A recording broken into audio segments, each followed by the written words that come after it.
What would you do if the hedges you spent a decade caring for were hacked down overnight by your own HOA? For one man, the answer wasn't anger in words, but determination in concrete. The morning felt different that day, not because of birds or distant traffic, but because of the strange, heavy silence around Terrence Holt's property. He'd grown used to the soft green barrier of his hedges, tall and thick enough to dim the noise of the neighborhood and give him a private corner of the world. But when he stepped onto his porch that morning, coffee warm in his hand, the open air felt wrong, too exposed, too empty. He froze. The hedges he had shaped, watered, and nurtured for almost 10 years were hacked apart. Not trimmed, destroyed. Jagged stumps stuck out of the soil like broken teeth, leaving his yard exposed to the street. Terrence's hand shook around his mug. His safe space, the one thing he always controlled, had been violated. Who would do this? He whispered, disbelief catching in his throat.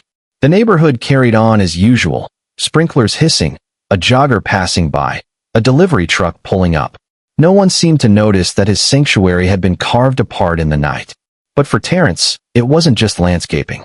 It was personal. He set his mug on the railing, stormed down the steps, and walked the line of stumps. His fingers brushed a freshly cut branch, wood still damp. Whoever had done this hadn't even cleaned up. Leaves and broken limbs littered the grass like some careless vandal had made their point and walked away. Anger burned in his chest, but confusion rose faster. No notice, no letter, no warning. He paid his dues, kept a neat lawn, followed every rule. Terrence had never caused problems. So why him? A voice called out from the sidewalk. Terrence, you see what happened? It was his neighbor, Raymond Briggs, a retired firefighter from across the street. Raymond shaded his eyes, shaking his head slowly. They got you too, huh? Terrence stiffened. What do you mean they? You know who did this. Raymond walked over, lowering his voice as if the stumps themselves might overhear. Klein. Deborah Klein. She's been on a tear. Said your hedges were over 6 feet. Said she warned you. Terrence's jaw dropped. Warn me? I never got anything. Raymond shrugged. That's how she works. Skips the paperwork. Thinks she's the law. Terrence clenched his fists. He knew her well enough. Deborah Klein, the HOA board member with the eternal clipboard, patrolling like a sheriff with nothing better to do. She'd taken pictures of trash bins, reminded people about lawn height, but cutting someone's property without notice? That wasn't enforcement. That was crossing a line. He suddenly felt exposed, the street now staring into his backyard. This wasn't just about hedges. It was about power. Raymond sighed. If you fight her, she'll make life harder. She fined a guy for wind chimes last month. Terrence steadied his breathing. He wasn't someone who lost his temper. Years as an electrician had taught him patience. But this wasn't a job. This was his home. I'm not letting this slide, he said. Raymond nodded. Just be careful. She knows those bylaws inside and out. Terrence stared at the wreckage, mind racing. Marching straight to her door wouldn't solve anything. She'd hide behind her clipboard and quote policy. No. If she wanted to make a statement, he'd return one louder. The sun rose higher, lighting every brutal cut. His yard felt exposed, but his resolve hardened. If Deborah thought she could cut him down without consequence, she was wrong. But before he acted, he needed to confront her, and the first conversation would shape everything that followed. He didn't wait long. By late morning, after pacing the kitchen and staring at the ruin outside, he set down his half-eaten toast and walked toward the HOA office. It wasn't anything grand, just a converted room in the clubhouse by the pool, but that was where Deborah liked to sit, clipboard in hand like she ran the city. The walk gave him too much time to think. Each step reminded him of the years he'd poured into those hedges, summers dragging hoses, clipping branches carefully, chatting with neighbors while sweat rolled down his back. Those hedges weren't just plants. They were part of his home, his routine. Seeing them butchered felt like someone had ripped out a piece of his life. When he reached the clubhouse, the door was propped open. Inside, Deborah sat at a folding table piled with paperwork. Her floral blouse buttoned too high, her reading glasses dangling from a chain. She looked up and forced a tight smile. Mr. Holt, I wondered when you'd show up. Terrence stepped into the doorway, his voice firm. Why did you cut down my hedges? Deborah folded her hands. I didn't personally cut anything. I hired a landscaping crew. Your hedges exceeded the 6-foot limit. I never got a letter. Not a single warning.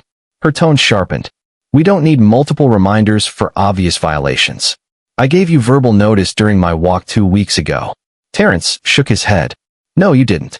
And even if you had, you don't have the right to step onto my property and destroy what I planted. Her smile turned smug. Mr. Holt, the HOA has authority to enforce standards. Without uniformity, property values drop, and hedges that tall make the neighborhood look like a fortress. Terrence's voice rose. That was my yard. My property. The tension thickened. 2 mothers pushing strollers slowed at the doorway, pretending to check the bulletin board but clearly listening. Deborah lowered her voice, trying to sound reasonable for her audience. I understand your frustration, but rules are rules. If I let you slide, then someone else will want taller fences, then sheds, then satellite dishes. It's a slippery slope. Terrence stepped closer. Don't talk to me about slippery slopes. Talk about respect. You trespassed. You destroyed something I spent years building. That's not enforcement. That's arrogance. The room fell silent. Deborah blinked before regaining control, shuffling papers as if dismissing him. If you have a complaint, file it. But the hedges are gone. That's final. Good day, Mr. Holt. Terrence held his jaw tight. She wasn't budging. On the way home, neighbors looked his way, some curious, some sympathetic. Word was spreading fast. Back at his driveway, Raymond waited by the mailbox. You talked to her? Yeah, Terrence muttered. She thinks it's about rules. But it's about control. Raymond nodded. That's Klein. Folks stay quiet because they don't want trouble. Terrence looked at the row of stumps, branches scattered like bones. She called it enforcement. He called it a violation. This isn't over. Raymond tilted his head. What are you planning? Terrence didn't answer yet. He stared at the empty strip where his hedges once stood. An idea was forming, something stronger than hedges, something she couldn't cut. But before he acted, he needed to decide just how far he was willing to go. By the next morning, he knew staying quiet wasn't an option. Deborah had stepped over the line, and letting it go would only give her more power. But he wasn't reckless. He wanted his next move to have weight. Instead of meeting her at the HOA office, he went to her house.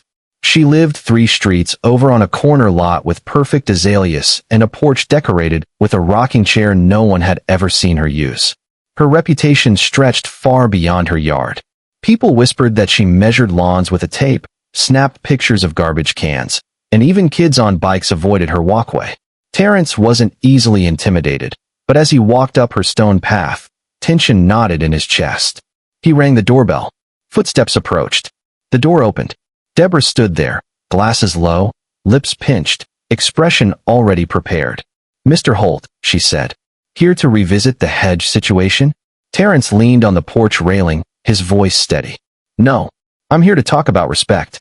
You cut down my property without notice. That wasn't about hedges. It was about control. Her eyes narrowed. I followed the bylaws. Your hedges were too tall. I had every right. You had no right to step on my lawn. He snapped, pulling her out of her script. You could have knocked. You could have left a letter. Instead, you treated me like I have no say in my own home. She crossed her arms, voice rising. If you don't like the rules, maybe this isn't the neighborhood for you. From the corner of his eye, Terrence saw a curtain shift across the street, someone watching. He raised his voice just enough to be heard. I've lived here 11 years. I pay my dues. You don't get to erase years of work because it doesn't match your idea of uniformity. Her cheeks flushed, but she held her posture. If you push this, you'll just make things harder for yourself. The board stands with me. I suggest you let it go before fines start adding up. Terrence stepped closer, lowering his voice so only she heard him. I'm not someone you walk over. Cutting those hedges was your message. Now hear mine. Don't mistake my patience for weakness. She blinked, surprised by the calm strength in his tone, then forced a tight smile. We'll see how long that patience lasts, Mr. Holt. Terrence turned to leave, then paused at the edge of her porch. One more thing, he said. You didn't just cut down hedges. You cut down trust. And in a neighborhood, once that's gone, it doesn't grow back. Without waiting for her reply, Terrence walked down the path and back to the street. By the time he reached his block, word had already spread. A neighbor 2 houses down waved him over. Hey, Terrence, heard you told Klein off, the man said with a grin. About time someone did. A woman pushing a stroller slowed and whispered, Good for you. She's been bullying people for years. Their reactions sparked something in Terrence. He realized people hadn't agreed with Deborah, they'd just been putting up with her. The hedge incident was simply the last straw. That evening, Terrence sat on his back porch, staring at the bare line where his green wall used to be. The silence felt heavier now, the openness unsettling, but beneath that discomfort a plan kept tugging at him. If Deborah thought she could tear away his privacy, maybe it was time to build something she couldn't touch. His phone buzzed. Raymond had texted, "You holding up?" Terrence replied, "I've got an idea." She wouldn't like it. And before he mixed the first batch of mortar or set the first block, he knew the entire neighborhood would be watching, because every choice he made now would echo louder than Deborah's clippers ever had. That night, Terrence barely slept. He lay in bed staring at the ceiling fan, replaying the image of the wrecked Hedges over and over. Every time he closed his eyes, he saw Deborah's smug expression and heard her lines about uniformity and community standards. His frustration tightened in his chest. By 3 a.m., he was at the kitchen table with a legal pad, scribbling options like battle plans. File a formal complaint? Maybe, but Deborah sat on the board and would twist things. Call a lawyer? Possible, but expensive and slow. Replace the Hedges? Why give her the chance to cut them again? He crossed out each idea and tapped his pen. What he needed was something undeniable, permanent. Something that said, "This is mine. You don't get to touch it." That's when the idea settled firmly in his mind. A wall. Not hedges, not wood, but cinder blocks, solid, immovable, uncuttable. A boundary no one could ignore. By morning, he felt calmer, more focused. He brewed coffee, pulled on a sweatshirt, and sat on his porch staring at the stumps again. The idea wasn't about replacing what he lost. It was about reclaiming his voice. Deborah had made a spectacle out of his yard. Now he would turn it into a statement.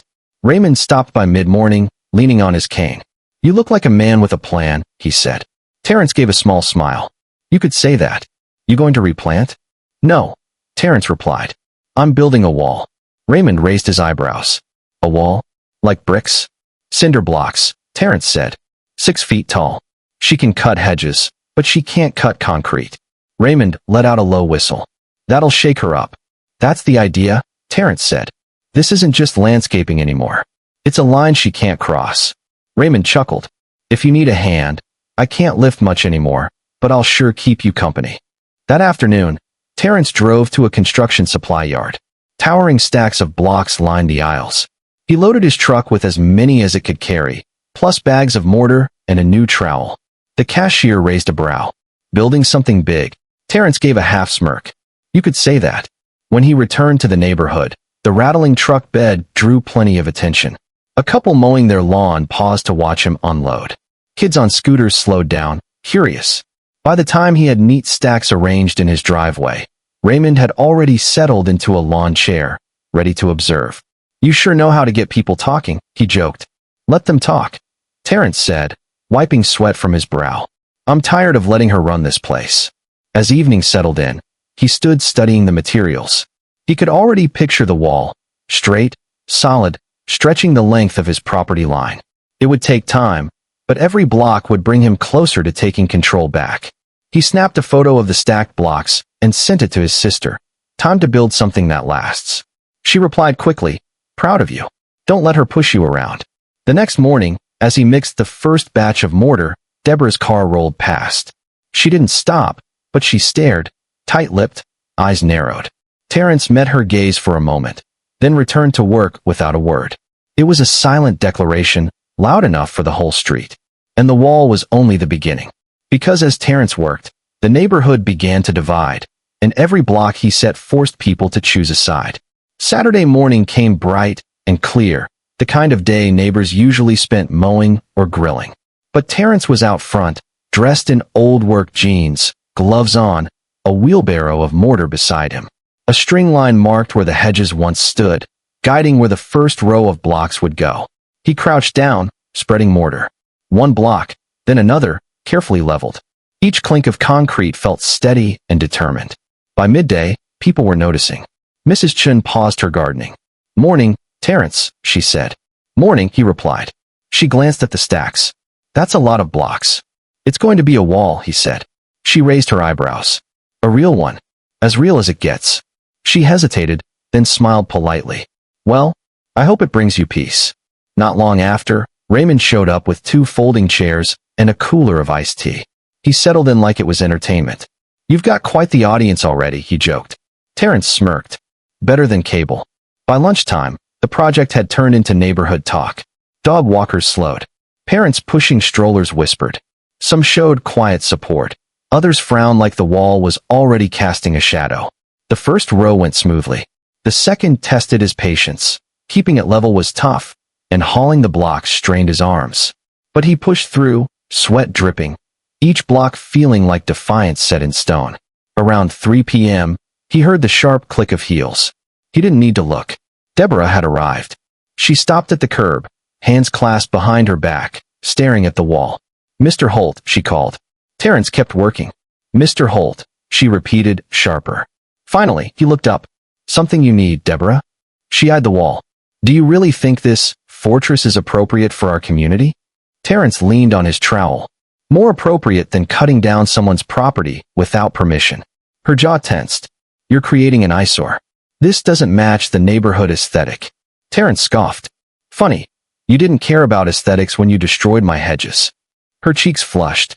"The board won't tolerate hostile actions. If you continue hostile." Terrence cut in, calm.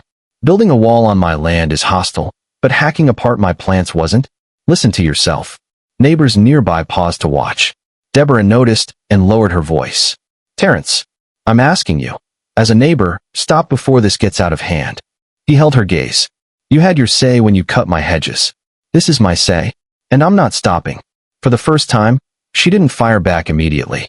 She stood there, lips tight, then spun on her heel and walked away. Raymond chuckled from his chair. "She's going to lose her mind watching this wall rise." Terrence brushed his hands off. "Good. Maybe she'll think twice before touching what isn't hers." By sunset, the wall was knee-high, stretching halfway along the property. His muscles ached, but watching it grow gave him a satisfaction no hedge ever had. As he packed up, a neighbor 2 doors down stopped by. "Looks solid, Terrence. I've wanted to stand up to her for years. Glad someone finally did." Terrence gave a tired smile. "Appreciate it. But this isn't just about her. It's about making sure no one crosses me again." The neighbor nodded and walked off, leaving Terrence alone with the structure. He stood there a long moment, watching the wall catch the last light. It wasn't finished, but already it felt like a boundary nobody could ignore. And as the wall grew taller, so did the tension, because Deborah wasn't done. And soon, she'd find a new way to strike back. By the second weekend, the wall had grown tall enough to make passing drivers slow down. Clean rows of concrete lined his property, sending a clear message. This wasn't just a project, it was a statement. Neighbors were no longer whispering behind curtains. They were standing outside talking about it openly. On Saturday morning, as Terrence mixed mortar, 2 women walking their dogs stopped. Mrs. Alvarez smiled warmly. "Terrence, that looks strong. Good for you. She's been out of control for years." The other woman frowned. "But a wall, doesn't it make the street feel divided?" Terrence set down his trowel. "Divided? This isn't about division. It's about respect. She destroyed what was mine without asking. This wall is my answer." The first woman nodded. The second muttered a polite goodbye and walked off. That was the pattern, support mixed with hesitation. Some admired him. Others whispered that he was escalating things. But nobody ignored it. Raymond enjoyed the spectacle. He sat in his chair like a commentator, sipping iced tea and tossing out one-liners. "Every block you lay, Terrence, you're laying down the law." Terrence laughed, but deep down he knew Raymond was right. The wall was more than concrete. It was his authority made visible. By midday, the chatter had grown louder. A small group gathered across the street, debating. "Looks awful," one man muttered. "Like a prison yard." Another voice countered. "No. It looks like someone finally stood up to Deborah. She's been nitpicking everyone for years." Then a third voice spoke up, quieter than the others. "What if she finds out? The HOA can make life miserable if they want to." Terrence kept working, pretending he didn't hear, but every word sank in. People were choosing sides now, and the wall had grown into something bigger than his project. It had become a neighborhood test of Deborah's power. That evening, as he put his tools away, Mrs. Chun walked over carrying a container of dumplings. "You must be starving, working like that all day," she said kindly. Terrence gave her a grateful smile. "You didn't have to. Thank you." She hesitated, her voice softening. I admire what you're doing, but be careful. Deborah doesn't like losing. Terrence chuckled quietly. Neither do I. The next morning proved her right. Early Sunday, while tightening the line at the far end of his wall, a sleek SUV pulled up. Out stepped Mr. Granger, another HOA board member. Unlike Deborah, he wasn't the clipboard and patrol type. He was the quiet one who usually just nodded along. Mr. Holt, he called, adjusting his tie though it was barely 9 a.m. Could we talk? Terrence set down his trowel and walked to the curb. What's going on? Granger cleared his throat. Some residents feel the wall is excessive, not in keeping with standards. Deborah wants us to issue a formal notice. Terrence raised an eyebrow. Excessive? Cutting down my hedges without permission wasn't excessive. Granger shifted uneasily. I'm not here to debate that. I just want to know if you'd consider stopping before this gets worse. Terrence crossed his arms. Tell me, Mr. Granger, do you think it's excessive? He hesitated, eyes darting. Personally, it's your property. But Deborah doesn't own this yard. Terrence said, cutting him off. I do. And I'm not stopping. A long moment passed before Granger sighed. I'll tell her you're not budging. Terrence returned to his work, more determined than before. Later that day, more neighbors approached, this time sharing their opinions openly. I'm with you, Terrence, said Andre from down the block. She fined me last year for leaving my trash can out for 3 hours. Enough's enough. Another neighbor, Mrs. Rowe, frowned. I don't know, the wall feels hostile. It changes the whole look of the street. Terrence wiped sweat from his brow and looked at her. Hostile was waking up to find my hedges gone. This wall is my peace of mind. She didn't argue, just sighed and walked away.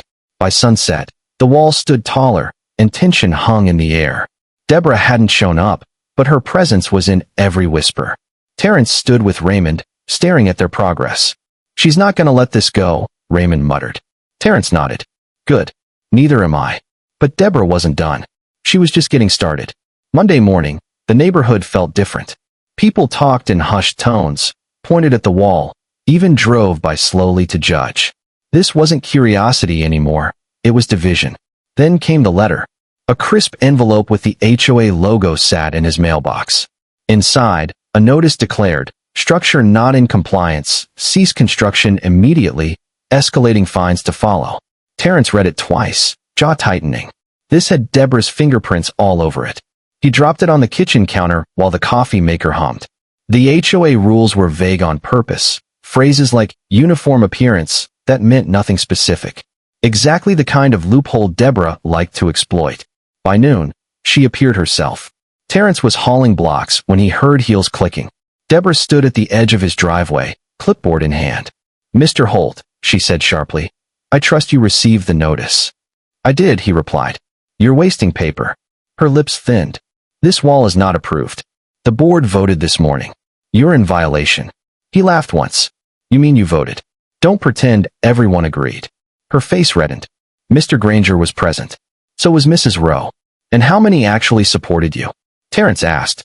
Or did they just sit quietly while you pushed them? Her voice sharpened. You are creating a hostile environment. Several neighbors are uncomfortable. This wall sends the wrong message. Terrence stepped closer, calm but firm. The only hostile act here was you cutting down what I planted. This wall is my boundary, my protection, and it's not coming down. Her composure cracked. If you don't stop, we'll fine you daily. And if needed, legal action. Raymond burst out laughing from his chair. Legal action? Lady, you destroyed his property. If anyone gets sued, it won't be him. Deborah shot him a glare, but he didn't move. Terrence crossed his arms. Write all the notices you want. But this wall stays. And if you push this further, we can take it beyond the HOA. For a moment, she had nothing to say. Then she spun around and stormed off. That night, she struck again. Flyers appeared in mailboxes, anonymous but obviously hers, warning about divisive structures hurting property values. No names, but everyone knew who she meant. By Tuesday, the gossip spread. Some neighbors whispered support. Others avoided him. A couple across the street even listed their house for sale, complaining about neighborhood tension. Even his sister paused when he told her about the flyers. Be careful, Terrence, she said. People like her don't stop until they've broken you or pushed you out. I'm not leaving, he said firmly. I built my life here. I'm not running because of one woman with a clipboard. She sighed, but he heard the pride in her voice. Then stand your ground. But be smart. The next HOA meeting was packed. Residents filled every seat and lined the walls. Deborah sat at the front, papers stacked high, gavel in hand like a judge. Terrence walked in late, dust still clinging to his jacket. Eyes followed him to a seat near the front. Deborah cleared her throat. First item, non-compliant structures. Specifically, the unauthorized cinder block wall on Mr. Holt's property. Murmurs spread. Terrence raised his hand. Before you twist this, he said, I'd like to speak. She didn't like it, but she nodded. Terrence stood. My hedges were cut down without warning, permission, or respect. That wasn't an accident. It was abuse of power. I didn't build this wall to hurt anyone. I built it to protect my home. And if a simple boundary bothers you that much, maybe the problem isn't the wall. Silence. Then someone clapped. Another joined. Soon, half the room was applauding. Deborah slammed her gavel. Order. Order. But the energy had shifted. Still, she didn't back down. The next weekend brought a heat wave, but Terrence was outside at dawn finishing the last stretch of the wall. 6 feet high, straight, solid. When he placed the final block, he felt real satisfaction. Raymond clapped. There it is. A fortress, Terrence. Terrence studied it. It's not a fortress, he said quietly. It's a boundary. Throughout the day, neighbors stopped by. Solid work, Andre said. That wall's stronger than the board. Others weren't as kind. Mrs. Rowe frowned. It's imposing. Does this help the neighborhood's look? It helps me sleep, Terrence replied. That's enough. She walked off, muttering. By afternoon, the wall was the talk of the neighborhood. Kids biked by to stare. Joggers slowed for photos. Even delivery drivers peeked. And then Deborah arrived. Just before sunset, she marched over, clipboard tucked under her arm, sunglasses on despite the fading light. She stopped in front of the completed wall, as if it personally insulted her.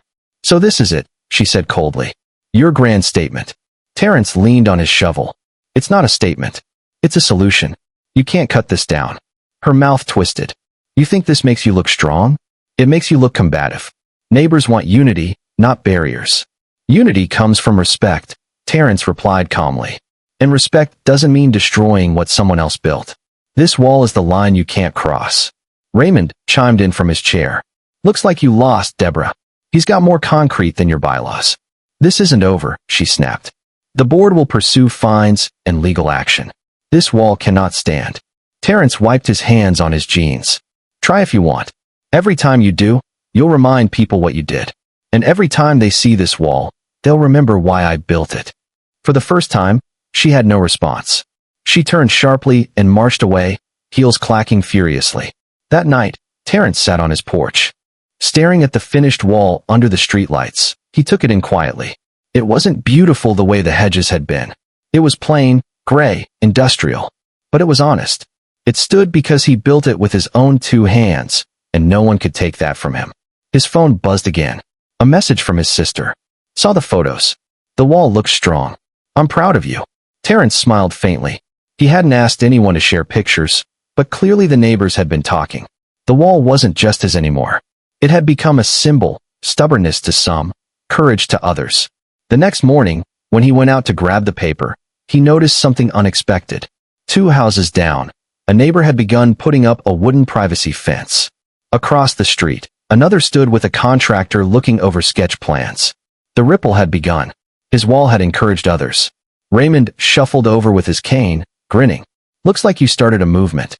Klein's gonna lose her mind. Terrence chuckled and shook his head. I didn't build it to start anything. I built it to end something. He looked at the cinder blocks again. It wasn't the yard he planned, but it was his. And for the first time since the hedges were destroyed, he felt calm. But calm wouldn't last, not with Deborah preparing her next move. The wall had shifted the power in the neighborhood, and soon everyone would feel the fallout. The wall had changed everything. By the next week, the neighborhood felt different. It wasn't just the sight of the wall running along Terrence's yard, it was the atmosphere. People acted differently. Conversations got quiet when he walked by. Mail carriers lingered longer at the curb, glancing toward the wall. On Tuesday, he noticed a group gathered at the corner. Neighbors he usually waved to, now whispering together. When he approached, they went silent. Denise finally spoke. Terrence, we respect what you're doing, but Deborah says the HOA will hit you with big fines. She says she's already talked to a lawyer. Terrence crossed his arms. Let her. I've got proof, photos of those hedges before she cut them. Documentation of everything she did. If she wants court, she'll have to explain why she trespassed. Denise bit her lip. She's telling people the wall is hurting property values. Some believe her, some don't. Either way, things feel tense. Terrence nodded. Tense because of her, not because of me. By Friday, the HOA called an emergency meeting. The clubhouse was packed, hotter than usual with so many bodies inside. Deborah sat at the front table with 2 board members, her clipboard beside her like a weapon. She cleared her throat. This meeting is about restoring order. Mr. Holt's unauthorized wall is dividing neighbors, damaging the neighborhood's character, and lowering property values. This cannot stand. Murmurs moved through the room. Terrence sat in the front row, waiting. Deborah continued. We propose daily fines until the wall is removed. If ignored, we will pursue legal action. We cannot let one person's defiance override the standards we all agreed to follow. Terrence rose. His voice was steady, not loud, but clear. You want to talk about defiance? Let's talk about what started this. My hedges were cut down without notice or permission. Not because they harmed the neighborhood, but because one person thought she could trample my rights. That wasn't enforcement. That was arrogance. A man in the back stood. He's right. Deborah fined me for leaving my trash bin out 2 hours late. She's abused her power for years. Another voice, Mrs. Alvarez, spoke up. She threatened me over a flower bed she said didn't match the aesthetic. I'm tired of it. The room shifted. Voices rose, some angry at Deborah, others defending her. The air grew thick and heated. Deborah banged her gavel. Order. Order. But her voice was drowned out. Terrence raised a hand, and slowly the room quieted. This isn't about making enemies, he said. It's about boundaries. Everyone here deserves to feel safe at home. If the HOA can tear down what you plant, if they can walk onto your lawn without permission, then none of us truly owns anything here. And if you accept that, next time it'll be your yard, your flowers, your fence. Agreement spread across the room. Even the quiet skeptics nodded. Raymond called from the back. I've lived here 25 years. Never seen anyone stand up to her like this. It's about time. Deborah went red, slamming the gavel again. You don't understand. Without rules, there's chaos. Terrence looked her in the eye. Rules should protect people, not control them. What you call order looks a lot like control. The room erupted again, but this time with energy, not chaos. People clapped. Voices rose in support. Deborah's gavel hit the table helplessly. When the noise faded, board member Granger cleared his throat. Maybe the board should reconsider enforcement. Maybe residents should vote instead of relying on single decisions. The room murmured approval. Deborah's eyes widened. You can't be serious. Her words were cut off by more applause. Terrence sat down, heart pounding but face calm. For the first time since the hedges were cut, he felt momentum shifting. When the meeting ended, neighbors surrounded him. They shook his hand, patted his shoulder. Even the skeptical ones looked at him differently.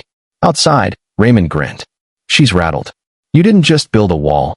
You built a spine for this whole neighborhood. Terrence smiled slightly, glancing back at Deborah clinging to her clipboard. But the meeting wasn't the end. What came next would show whether things truly changed, or whether Deborah would claw her power back. That night, Terrence sat on his porch past midnight, watching the streetlights glow against the wall. The crickets hummed, but his thoughts were louder. This fight wasn't about Hedges now. It was about refusing to let someone steamroll you, even someone with a title. In the days that followed, the change became clear. For years, Deborah's word had been absolute. People repainted fences, adjusted gardens, paid fines, anything to stay off her radar. But after the meeting, neighbors began speaking openly. 2 days later, Andre knocked with a petition. We think it's time for new board elections, he said. We want transparency. No more decisions behind closed doors. Terrence signed immediately. The petition spread fast. Within a week, nearly every home had signed. Deborah didn't give up easily. Flyers appeared warning that these actions threatened community unity. But fewer people cared. Some tore them up immediately. One afternoon, while mowing his lawn, Mrs. Rose stopped at the curb. I wasn't sure about the wall at first, she admitted. But now I see why you built it. We let her control too much. I think I owe you an apology. Terrence shut off the mower. No apology needed. People see things differently. What matters is we respect each other moving forward. She smiled, relieved. That small moment meant more to him than the wall itself.